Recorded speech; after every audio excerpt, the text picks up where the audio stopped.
I am the Tofu Golem. Please enjoy the video. In this video, I will explain how to play Scrabble.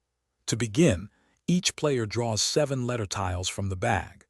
The objective is to form words on the game board, scoring points based on the letters used and the squares they land on. Words must read either across or down, and they must connect to previously played words. After determining who goes first, each player draws 7 tiles to fill their rack. The first player places a word of 2 or more letters that crosses the center star square on the board. This word can be placed horizontally or vertically. All subsequent words must connect to at least one letter already on the board, building upon the existing grid. On your turn, you'll form a word using some or all of your 7 tiles, connecting it to a word already on the board. Remember to use the bonus squares strategically.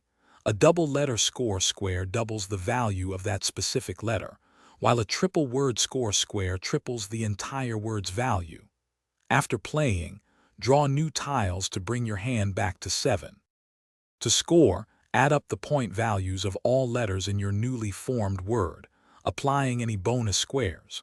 If you use all 7 of your tiles in a single turn, you earn a substantial 50-point bonus, which can significantly boost your score. The player with the highest total score at the end of the game wins. For more great deals, including the Shark AI Ultra Robot Vacuum, check the link in the description below. Thanks for watching. Consider subscribing if we helped you today.